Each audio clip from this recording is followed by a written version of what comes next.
정치권에서는 한대행이 다음 달 3일 확정될 국민의힘의 대선 후보는 물론이고 개혁신당의 이준석 후보, 나아가서 새미래민주당의 이낙연 상임고문과도 반 이재명 빅텐트 구축에 나설 것이다. 이런 관측도 나오고 있습니다. 이낙연 상임고문은요, 이미 한덕수 대행과의 단일화, 이걸 또 시사했습니다. 네, 대선 출마 의사를 밝힌 뒤 실무 준비에 착수한 것으로 알려진 이낙연 상임고문이 이 한대행과의 단일화 가능성을 시사해 주목되고 있습니다. 채널A에 따르면요, 이 상임고문은 이 한대행에 대해서 계엄에 대한 생각이나 윤석열 전 대통령과의 관계 등이 어떤 상태인지가 중요할 것이라고 말한 것으로 전해지는데요.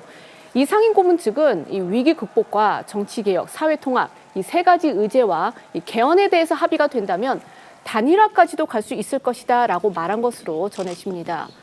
정치권에서는요, 이 전북 전주 출신인 한대행과 전남이 기반인 이낙연 상임고문이 손을 잡고 호남 표심을 공략할 수 있다라는 관측도 나오고 있습니다. 지난 20일 이낙연 상임고문의 목소리부터 잠시 들어보시겠습니다.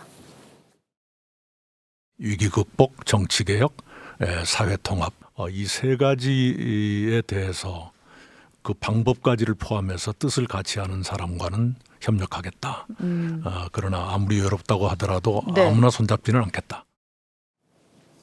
한대행 주변에서는요, 국민의힘 후보 등과의 단일화를 염두에 두고서 2002년 대선 때 있었던 이른바 노무현 정몽준 단일화 사례, 이것도 검토하는 것으로 알려졌습니다. 네, 조만간 한대행과 만날 예정인 정대철 헌정회장도 오늘 한 라디오에 출연해 과거 노무현, 정몽준 단일화 시나리오를 언급했습니다. 당시 새천년 민주당 노무현 후보와 국민통합21 정몽준 후보는 대선을 20여일 앞두고 단일화에 돌입했고 단일화 룰에 합의한 지 8일 만에 여론조사를 통해 노 후보로 단일화했습니다.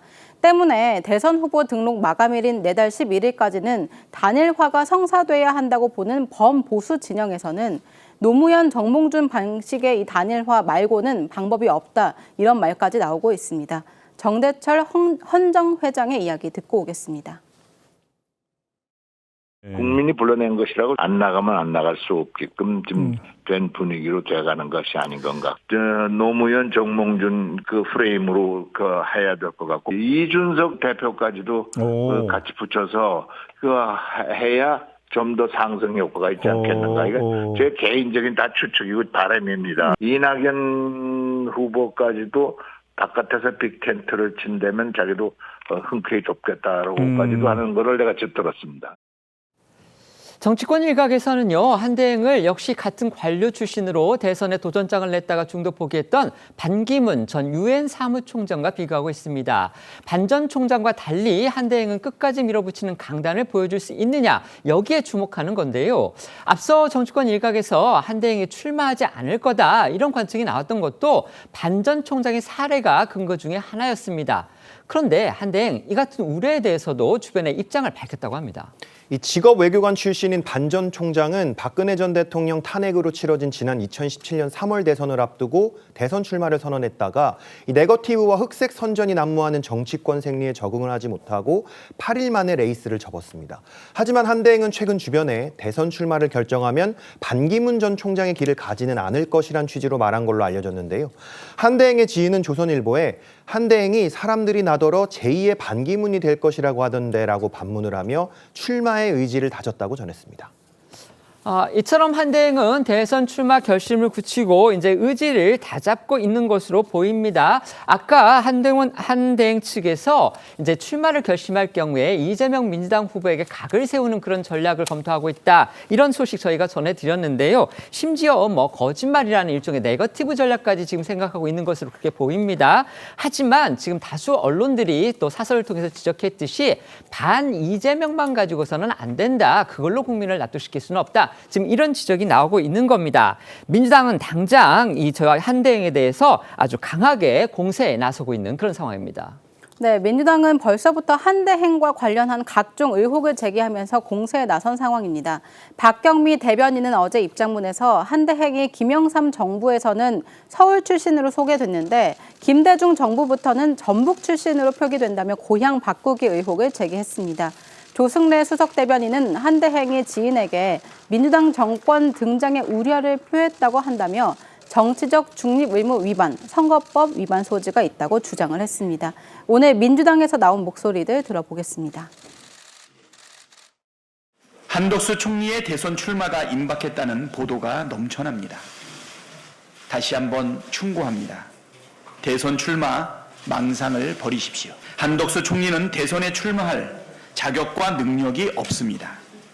한덕수는 내란을 만류하지 못했을 뿐만 아니라 헌법을 무시하고 내란 세력의 퇴로를 열어주려 했던 명백한 방조자이자 공범입니다.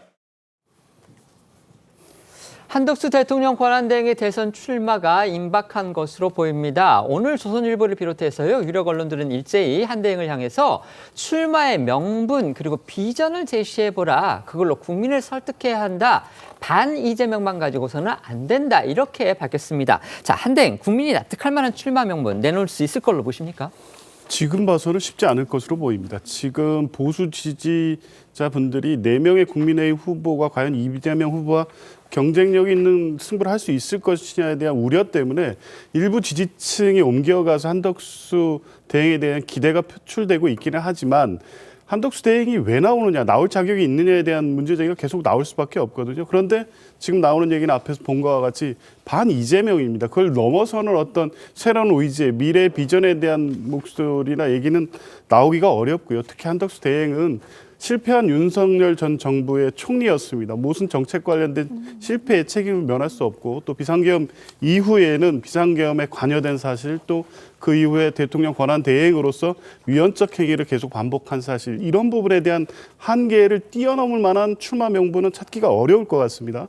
결국 그래서 반 이재명을 중심에 놓고 출마 명분을 삼을 것으로 보이지만 그걸 가지고 이 지지층을 넘어서는 중도층까지 설득해낼 수 있을까? 그래서 이재명 후보와 의미 있는 승부를 할 수 있을까? 저는 회의적이라고 보고요. 출마 선언을 하는 순간부터는 본격적으로 한덕수 총리 그 권한 대행에 대한 국민적 평가가 이루어질 것이고 지금의 지지율 내지 기대가 오래가지는 않을 것으로 봅니다. 네. 저는 애초에 한덕수 권한대행의 출마설이 처음 제기됐을 때 불과 한 20일 정도밖에 되지 않았는데 당시에는 명분이나 지지율 또 시간이 굉장히 부족할 걸로 봤습니다. 그래서 결국에는 한덕수 권한대행이 출마하지 않을 것으로 예상했는데 그러나 시간이 갈수록 한덕수 권한대행의 출마를 요구하는 목소리가 커지다 보니까 이제 기정사실화된 거죠. 지금 조기현 변호사님 말씀하신 것처럼 사실 링 밖에 있을 때는 어떤 비난으로부터 자유로울 수 있기 때문에 긍정적인 효과는 커지고 부정적인 것에 대한 것은 좀 줄어들 수 있는데 실제 링 안에 들어왔을 때 한덕수 권한대행이 얼마나 정치적 맷집을 보일 수 있는가 이 부분이 관건이 될 것이라고 보고요. 이미 민주당이 본격적인 한덕수 권한대행에 대한 검증 작업에 들어갔고 최근에 나온 그 민주당 대변인의 논평을 보니까 10건 중에 한 7, 8건은 한덕수 권한대행에 대한 비판 또 권한대행의 출마 명분이 부족하다는 점을 지적하고 있는데 이런 부분을 어떻게 설득시킬 수 있을까가 관건이 될 거라고 봅니다. 그런 측면에서 저는 갈등의 극단 정치를 종식시키겠다 이런 정도의 명분을 가지고 개헌을 세게 주장하게 나설 경우 그런 경우에는 일정 정도 소구할 수도 있을 가능성이 있다고 봅니다.